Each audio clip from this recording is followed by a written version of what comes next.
Keir Starmer says the NHS is broken but not beaten. If they'd sent it to boarding school, it would be both. I'm Harriet Langley-Swindon, and this is Non-Censored. Hello and welcome to Non-Censored, the podcast that wraps up all the best bits from my very real daily radio show into one easy-to-digest highlights package. I'm joined as ever by my producer, Martin. And what a show we have for you this week, eh, Martin? Oh, yes, indeed. We were joined by former President Trump for some post-debate analysis. We spoke to the eliminated Conservative leadership candidate, Martin. No, I'm Martin. What was he called again, Harriet? Oh, I didn't catch his name. Well, whoever he was here, and an interview happened. And, as ever, we were joined by Eshaan Akbar for a chat about bear hats. But before we go any further, thank you and welcome to Jonathan Bolton and Alex Cameron, who both signed up for our patreon.com/noncensored. They'll be getting ad-free episodes early, as well as every interview in video and a whole load of bonus content. And most importantly, they'll also get the warm feeling of satisfaction that you can only get from supporting this show. As ever, though, there were so many items in the daily radio show that we don't have time to play to you. For example, we made a package that looked back at Labour's first 10 weeks in government. Sadly, this package turned out to be far worse than anyone could have ever imagined, so we had to cut it right out of the show. So let's move on to this week's show, and we'll start with once and future President Donald Trump, who crushed Kamala Harris in a debate in Philadelphia earlier this week. Let's take a listen. Mr. Trump, thank you so much for coming back on the show. Hello, how are you? Yeah, shut up, Harriet. Listen, I want to speak to producer Martin. He's a fantastic guy. I've always respected you. You do great things. The people of America love you. They say fantastic things about you, and I believe them. And I think you're looking great. You're looking fantastic. You're doing fantastic work. Well, Mr. President, ex-President, Mr. Trump, Donald, hello. Thank you once again for joining us. And, Sorry, Donald. Harriet, he's got such a fantastic voice. You are a very nasty woman. I know a lot of things you've said about me. And producer Martin, he always says great things, and they're great American things. You would fit very well in America, Harriet. Oh. You are destroying the good reputation of America because you are very nasty. So, Martin, we would love to welcome you here at the White House when I'm back. Well, I've always been very supportive of you, Donald Trump. I've always said that you're a fun-time guy. And Martin's just a mere producer. I think you're confused because he's also got bleach blonde hair. Yes, and I'm wearing a sort of collegiate jacket today. It's great. I love the colleges. I get so many votes from the colleges, let me tell you. And Martin, you know, she calls you a producer, but that's because she doesn't understand you. She is a very nasty woman. And, you know, listen, sometimes I don't understand what she's talking about. I have no idea. She says some crazy things. She's very bad at her job. Okay, let's move along from this strange introduction. We're here to talk about your recent debate, Donald. How do you think it went? We had a great time. We won so well. We won so brilliantly. And a lot of people have said that when they saw it, they said that it was so fantastic the way that I spoke. They said that the Kamala was fat. She did great. She did not do great. She was bad. She was bad and I was good. That's what a lot of people have been saying. Right. Well, it's not what everyone is saying, is it, Mr. Trump? A few people have been talking about some untruths that you've been saying in the debate. You talked about how in Springfield that illegal immigrants were eating cats and dogs, for example, which... They're eating our dogs. They're eating the dogs. Let me tell you, this is why I knew that you were a nasty woman, Harriet, because they're eating the dogs. Kamala, she goes over. She drove to Venezuela. She brought them back in her car, and she fed them dogs on the way home. They got to Wow. Springfield. They ate Santa's Little Helper. They got the paws, and they're eating their cats. They're eating their pets. She drives them over in her tuk-tuk, and they eat their dogs and cats. It's true. I saw it on Facebook. That's Well- quite a claim, actually, if Kamala is herself driving dogs and cats to be eaten from Venezuela. That's quite a claim. Do have to say, I mean, Donald, we're very grateful to have you here, but I think it is our duty to maybe fact check some of the things that you say. Just legal oversights here. We do not know, for example, that Kamala Harris owns a tuk-tuk. She does. She drives a tuk-tuk. I saw it. And if she doesn't say it, then that's because she doesn't want you to know about it. She drove it over to Venezuela. It took her a very long time. She's such a bad driver. And when she got there, she drove them back, and she fed them dogs and cats that she'd collected from the houses of people who live in Springfield. Marge Simpson had a goldfish, and that had gone, and it was eaten on a spike. I saw it on the television. They spoke about it. The most egregious bit of that story there is that she drives a tuk-tuk and that she's a bad driver. I mean, for starters, that's quite misogynistic, Mr. Trump. It's misogynistic if it wasn't true. But she tried to give me a lift, and I said no because I do not trust myself on your tuk-tuk. So I would not go on that. I don't want to eat your dogs. Listen, she is destroying America one tuk-tuk at a time. She's driving around, and I don't like what she's destroying our country. She's so bad. She's terrible. Did you see her performance? Did you not think she was terrible? You think she was terrible, right? Well, I thought she did quite a good job. Has there been many sightings of her and her tuk-tuk? Yeah, I saw a lot of her in that tuk-tuk. She was on the tuk-tuk in not just Springfield. Yeah. She went around a lot of. She went to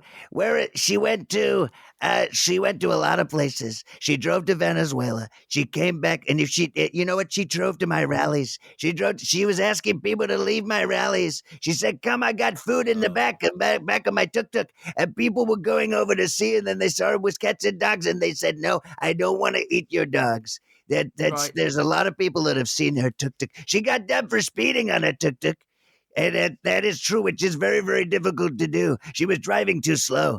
That is true. Mr.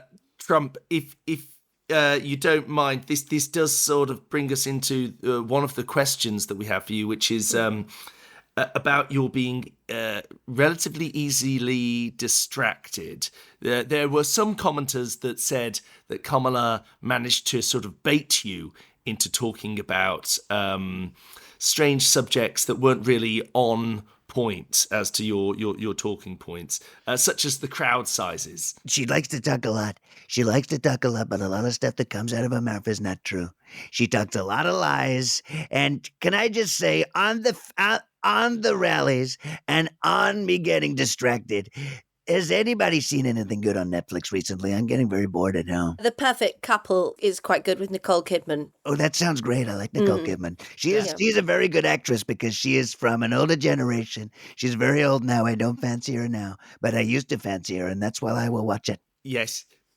So, Mr. Trump, I think what's happened there is you may have got somewhat distracted once again, which, to be fair, does happen to us all.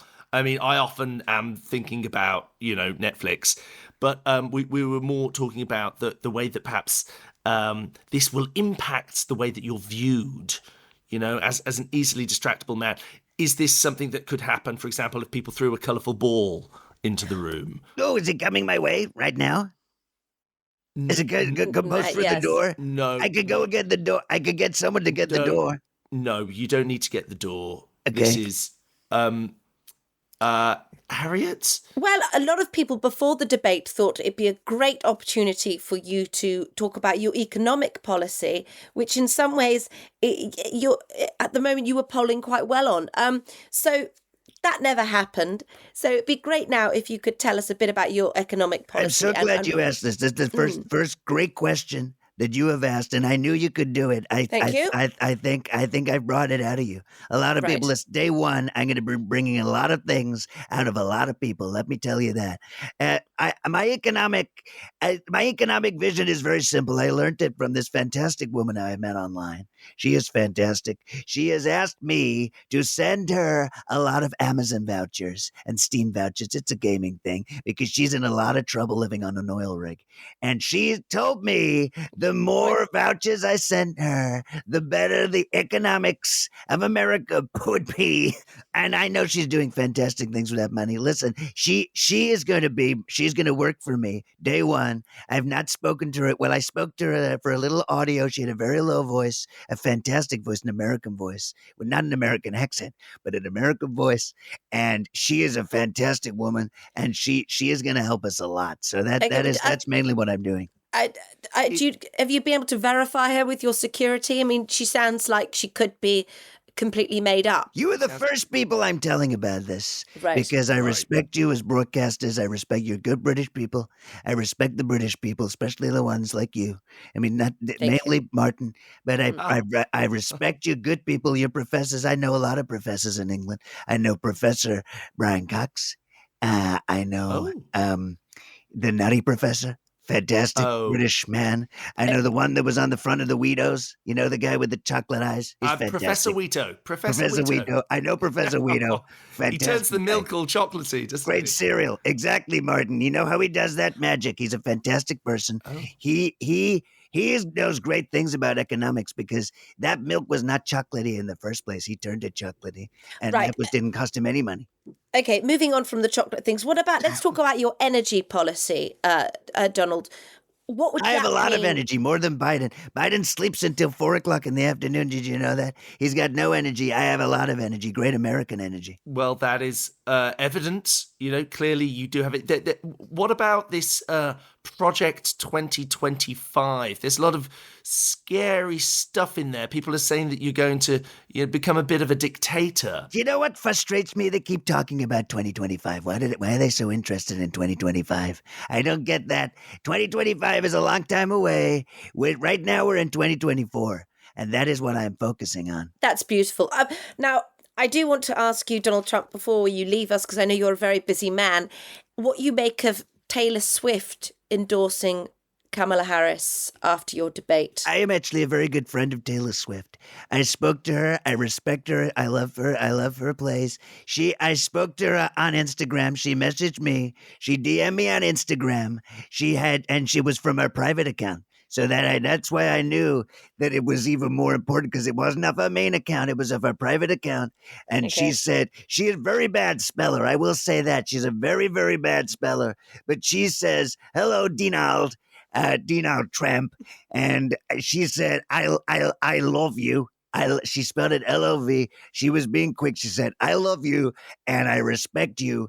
And she said, send me money to this PayPal, which I think was PayPal, and I will in turn be your friend. But she spelled it friend, and I respected that. So in a way, me and Taylor are great friends.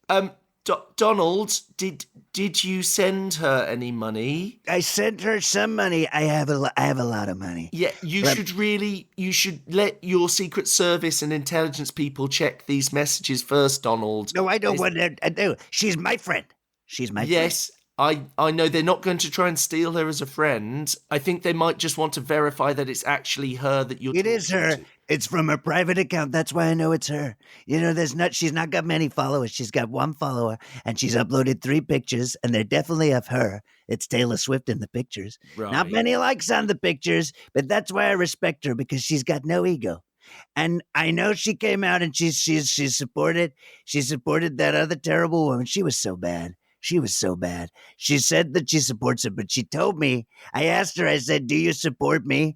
And she's not replied, but I think that means that she does. She's a great friend. Donald Trump, it's been an absolute pleasure having you on the show, and very illuminating. And I wish you the best of luck with the leadership race and with all the women that you're talking to online. Thank you so much. You're great people. And when day one, I want to invite you personally over to the White House. We'll have a fantastic meal.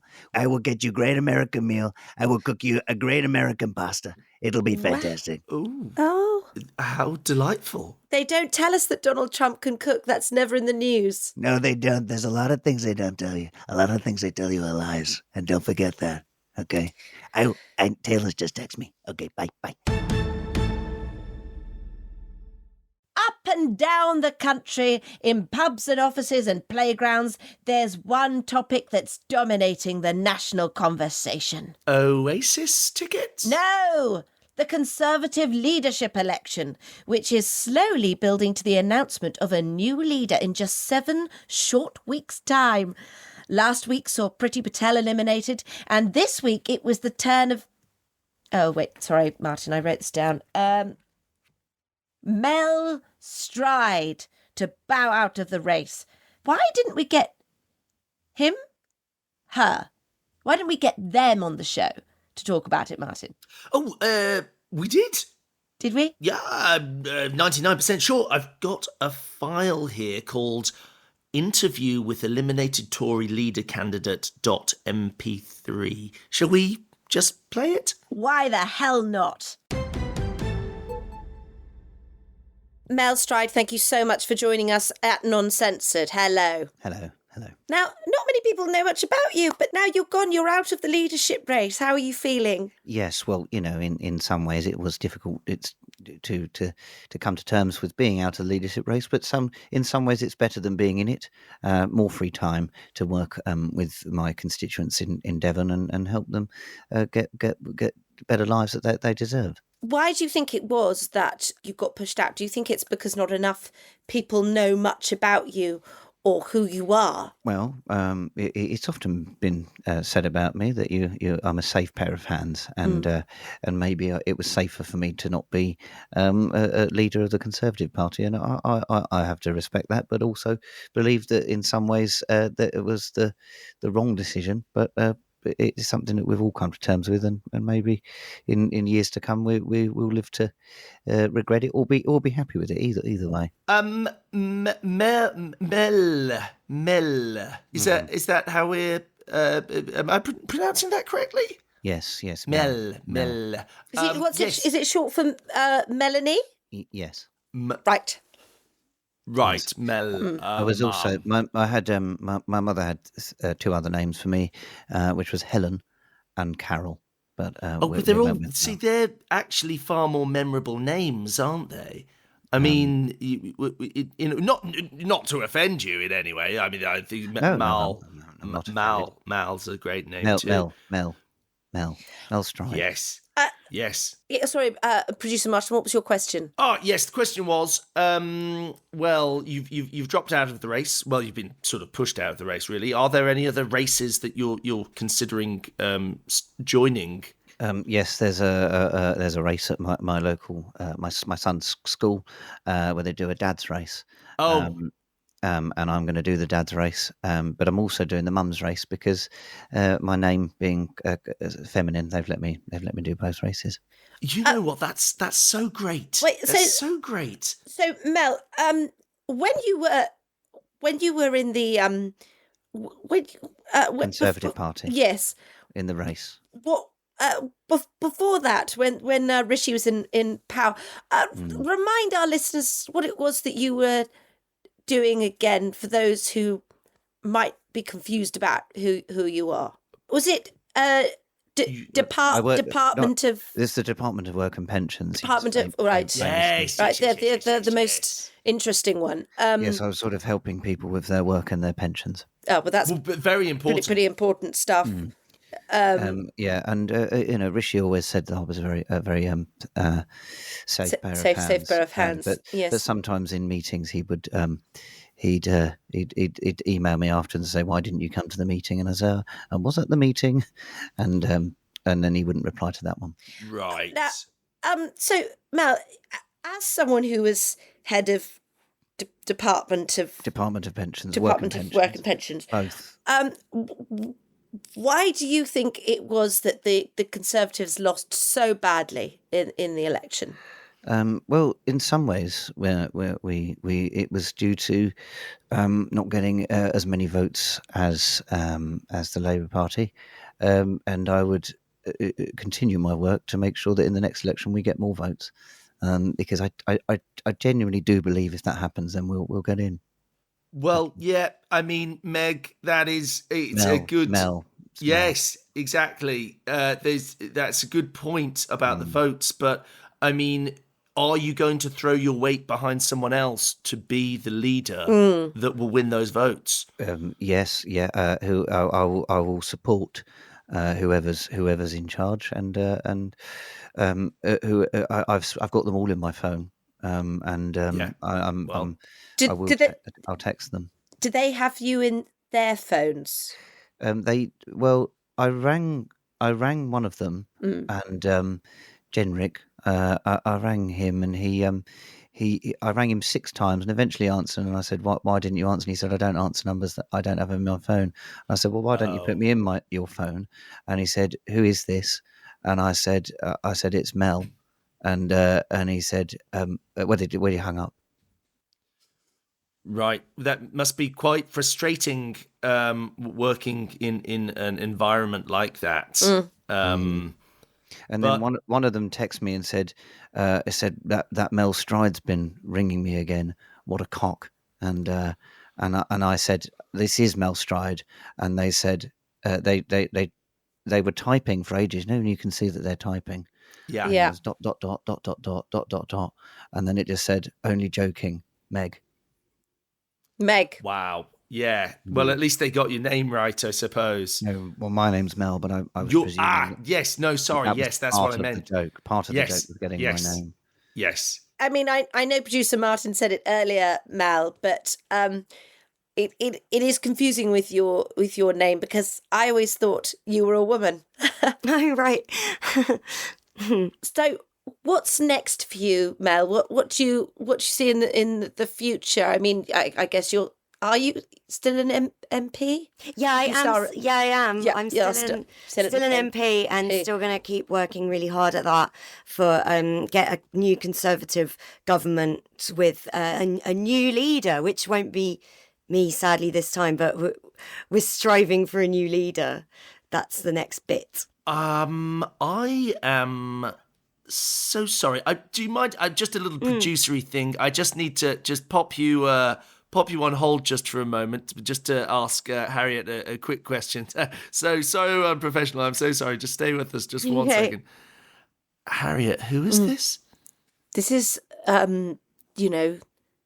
wait. I've just had an absolute mind blank. It's Mel Stride. This is Mel Stride. Mel Stride. And that is a politician. Out of it was in the leadership race, now no longer is. Right. And we're back. So sorry about that. That's okay. So Mel, you've described yourself in this interview a few times as a safe pair of hands. Yeah, like David Seaman. Oh, David football, Seaman, yeah. yes.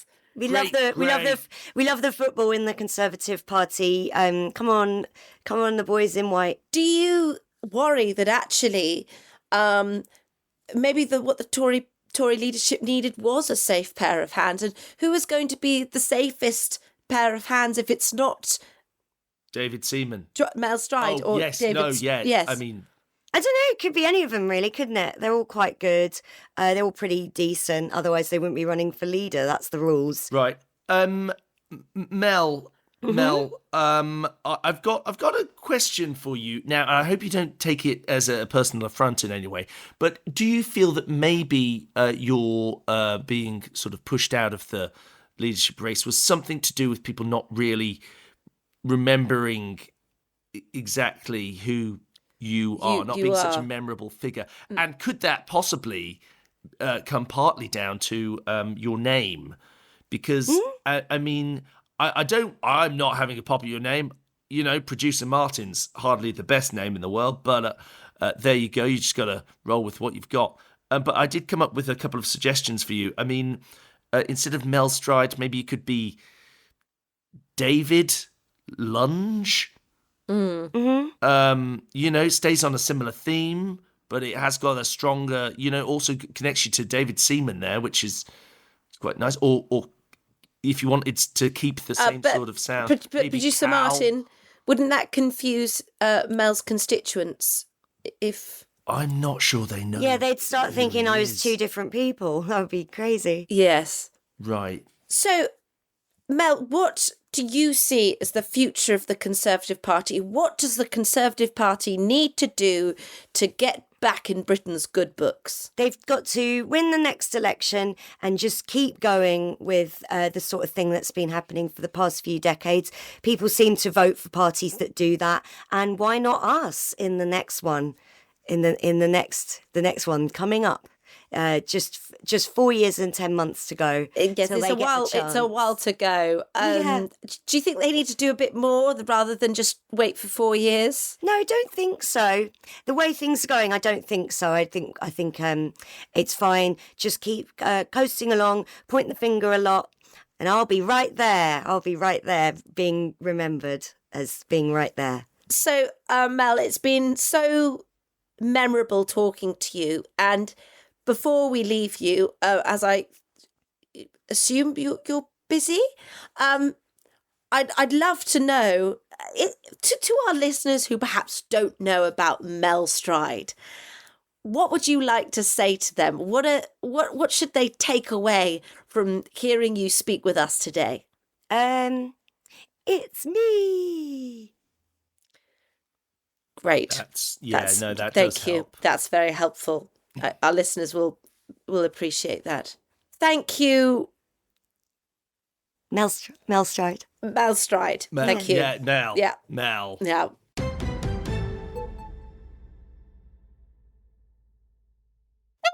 Finding the adverts in the show annoying, please be reassured that we're not making much money from them. But if you find them annoying and like the idea of supporting the show, you can subscribe to our Patreon at patreon.com/noncensored, where not only will you get the show without adverts, you'll get the episodes before everyone else.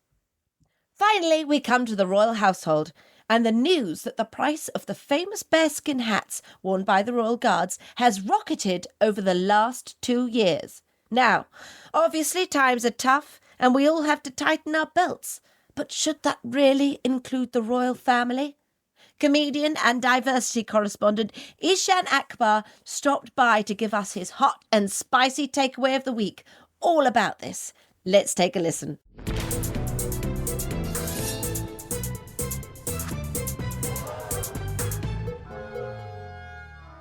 Hello, Eshaan Akbar. How are you? Well, good morning. I'm very well, thank you. Enjoying the arrival of September. Warm mornings followed by crisp evenings. Perfect. Yes, I like a stroll in the park, crunching through the leaves. Oh, maybe Martin. with a hot cup of rooibos.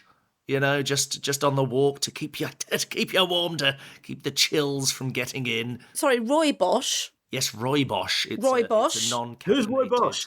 Yeah, who is sounds this like a Roy Bosch? boxer. I've never heard of him. I No, thought I knew all your friends. Red bush tea. Sounds like a boxer called Roy. He goes Bosch. A Bosch. We haven't even started the feature yet, and Eshaan's already making funny jokes. Just a tea. Oh, it's Cup of tea. so good.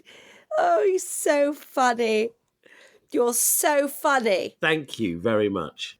And you're dressed up for our listeners. Eshaan is looking, I'd say, rather cool today. Oh, why do you say that, Harriet? Because you've got a black shirt and a little chain like a rapper. Yes, I decided to enter my jewellery era. I quite like chains. I think part of the reason I've decided to wear chains around my neck is in solidarity with my ancestors who were chained up by All the right. British. And, No, so you've got to stop this history bashing. oh, Okay, I know it's your thing, yeah. but really, you should have all gotten over it by now. Okay.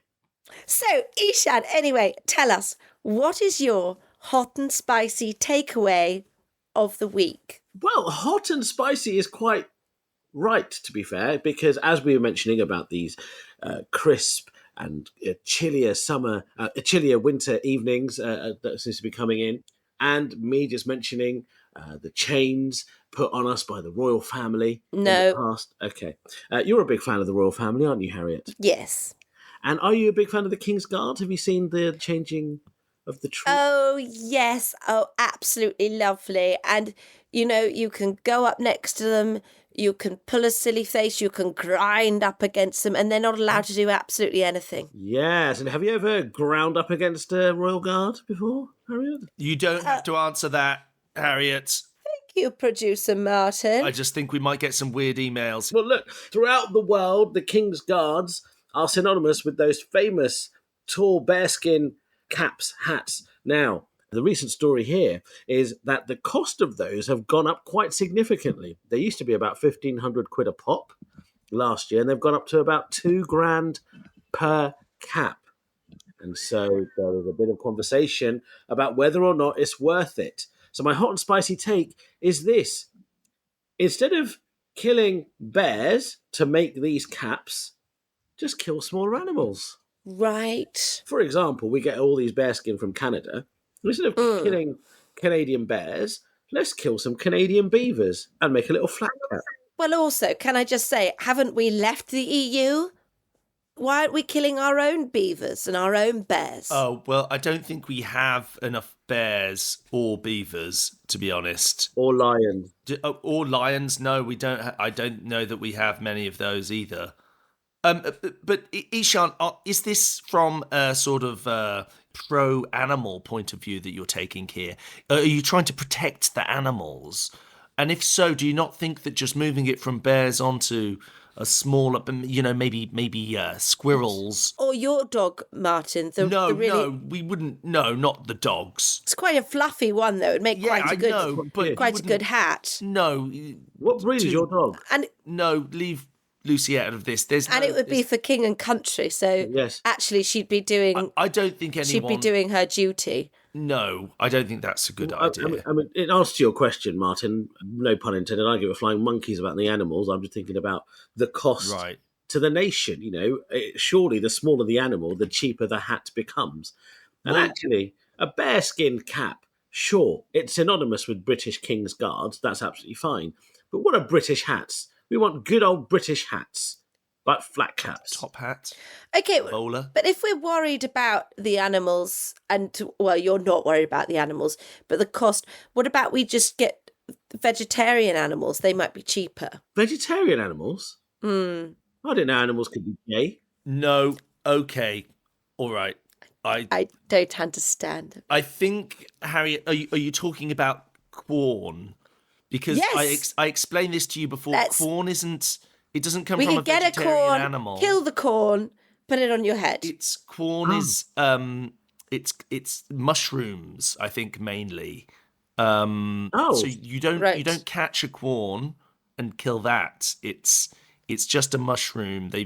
I didn't know. Well, I didn't know mushroom had fur. I always thought mushroom was. Harriet, same. I didn't know either. I thought corn was from vegetarian animals. Okay, right. Well. There is, of course, another suggestion here that would save the total budget for hats, which would be to just not have any hats. Oh, my God. You don't want to protect the king? Sorry, Producer Martin, are you British? Do you care about your country? I do. But, I mean, do they need hats to stand outside? Can they not just have little beanies? Yes, because the reason the hats are so big, right, is to protect the turrets of our castles. There's very few turrets around. No, there's loads. You don't even notice them because of the hats. See? That's the point. Producer Martin, that is woke ideology you're talking about there. You're talking about getting rid of a national institution. Yes. Which is big furry hats made of bear. Yes. Well, I mean, maybe we could sort of reuse the old ones? Surely we don't need to keep on buying new hats. No. People have different sized heads, Producer Martin. And different follicle requirements. You need to treat the guards with respect and, love. They're protecting our king. Okay. Yeah, just because you wear your same smelly hat every single day doesn't mean we... It's not smelly. It's good. I got this one from Wingfest. Oh, my God. It's horrible. That's horrible. If I saw guards wearing that, I would be sick, and then I'd pick up a gun and shoot them. Oh, but also, you can't respect someone who wears a cap. Certainly not at your age, Martin. How old are you? What, in your late 30s? No, early 30s. Early. Right. Well, you should stop wearing caps a good 15 years ago. Wow. If we did have to change the hats, if the wokies had their way, Yes. it would still have to be a special hat. Yes. And I'm wondering what they could be. Maybe you could get one of those sort of felt beanie, like purple hats. Okay, yes, yeah, I've seen With those. the I've buttons seen those, on the Harriet. top. Yes. Yeah. Or you know those ones that were like those white pointy ones? What were those ones? Oh, the white Covered the pointy face. ones. No, I Yes, don't think I like that. And also that that doesn't- sort of quite majestical. Yes. And it'll make people think of, it'll... Guinevere. No, it'll make people think of that film, The Coneheads. The cone Okay. heads, yes. Yes, I think that might be quite good. I think you're right, Harry. I think we should take this to the Crown Estate or the royal family and say, look, I think we've got a solution. You want height. Yeah. I understand that. You want to stop using bear fur. PETA are upset, or Peter, whatever they're called. And apparently corn isn't even is a mushroom. Yeah, so that's something. So for height purposes, the cone hats, and actually, why not change the look and give them the whole thing and they're just flowy? I can't remember who used to wear them, but I have really clear vision of who they were. I'm not sure it was necessarily a good thing. Was it not? No. They won't be using bear fur, i.e. a lot. Sorry, I don't understand that, Eshaan. You won't use bear fur. Bear. That's bear good. It's a slang. But- It's a play on words, Harriet. That he's. It's a play on starting what up the joke. words? Bear good. Bear fur. There's bear fur out there. Well, yes, it's bears, Canadian bears. No, as in loads. Like Harriet, you look bear good, fam. I don't look like a bear. This'll take a while, Eshaan. I think your suggestion that they stop using bear fur is a good one. Personally, this is where I stand on it. After all, there are so many famous British bears that we don't want endangered. Name them. Paddington, Yeah. Rupert, Yeah. Bear Grylls. Oh, grills. The list goes on. It does. Yeah. Yeah. But they're the big three, I think. They are by, very much the big three. by stopping killing bears, and that would send, I think, a good patriotic message. Are you suggesting we kill Bear Grylls and make it happen? No, he I'm was not saying saying, that no, at he all. wasn't saying that, Eshaan. He was saying we protect Bear Grylls. Oh, I see. Look, I think it's been a good hot and spicy takeaway. It's food for thought. And as producer Martin says, we do need to protect our British bears, all three of them. Fine. Thank you very much, Eshaan. My absolute pleasure.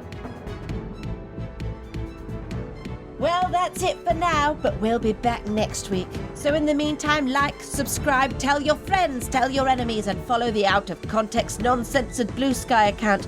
And keep those questions coming to noncensoredpodcast@gmail.com. And remember that there's loads of stuff on our Patreon at patreon.com/noncensored. So if you enjoy the show, please do support us if you can. With thanks to Rosie Holt, Brendan Murphy, Eshaan Akbar, Luke Kempner, Suze Kempner, and Ed Morrish. I'm Harriet Langley-Swindon, and we'll be back next week with more Non-Censored.